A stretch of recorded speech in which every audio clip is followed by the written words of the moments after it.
In an update on Tuesday morning, Ukraine's Air Force said Russia launched 36 Scud drone strikes and deployed 6 Caliber cruise missiles in an overnight barrage. Ukrainian air defenses intercepted all 6 cruise missiles and 31 of the Scud drones, the military said in a statement. The Caliber missiles and the vast majority of the Iranian-made Kamikaze drones were destroyed in the southern Odessa and Mykolaiv regions, the Air Force said. A fire broke out at an industrial facility in Mykolaiv after it was hit shortly before 2 a.m. local time, the city's mayor, Alexander Sinkovich, said on Telegram. The fire was extinguished around 5:30 a.m., he said, adding air raid alarms were called off not long after 4 a.m.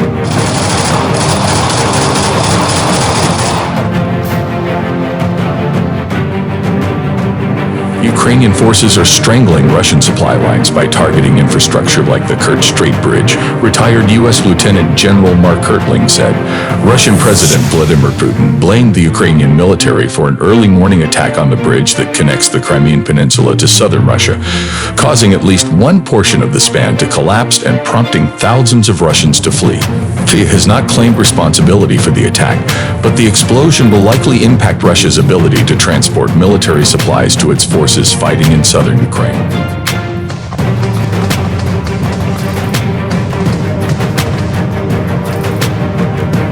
But according to Hertling, who spoke with CNN's Erica Hill on Monday night, the Kerch Bridge is a strategic military target for Ukraine, which is weeks into its counteroffensive in an effort to reclaim Russian-occupied territory.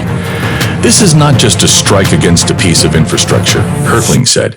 It is a strike against the capability of Russia to resupply their forces.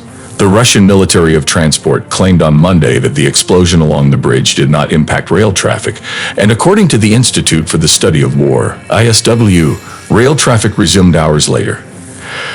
However, the Washington, D.C.-based think tank wrote that Russian forces positioned in southern Ukraine will likely suffer in the short and medium term, and the explosion will likely exacerbate Moscow's inadequacies in the battle against Ukraine.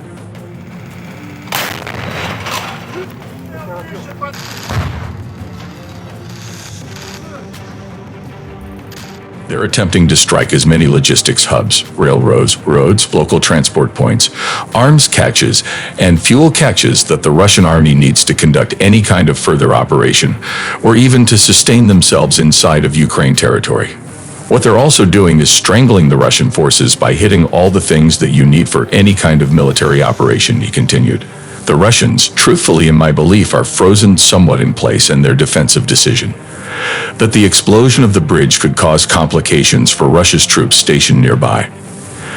The only supply route to Crimea is now through southern occupied Ukraine.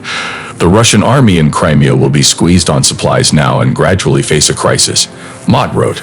Russia's Gray Zone Telegram channel reported that there had been 2 strikes on the bridge at 3:04 a.m. and 3:20 a.m. local time, although this has not been independently confirmed.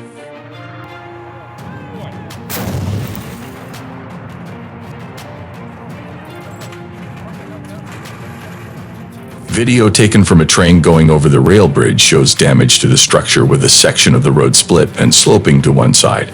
Today's attack on the Crimean bridge was carried out by the Kyiv regime, ministry spokesperson Maria Zakharova said on Telegram.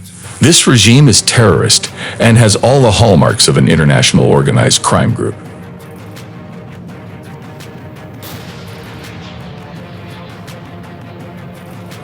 Port infrastructure facilities and several private homes were damaged by debris from the downed missiles and the blast wave from the downing. Sergei Brachuk, a Ukrainian official in Odessa, wrote on Telegram, stating an elderly man had been taken to hospital for treatment.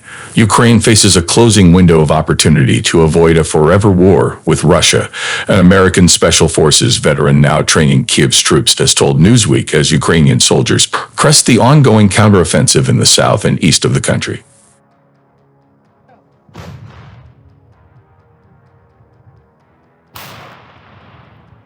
It's going to be one of those forever wars, Kramer, who served the U.S. military for 26 years in locations including Afghanistan, Bosnia, Congo, Iraq, and Kosovo, said.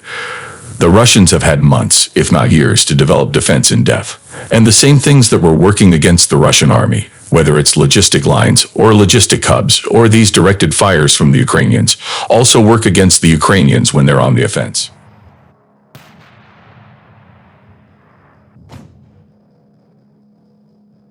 Kyiv has touted incremental gains in its counteroffensive as heavy battles continue.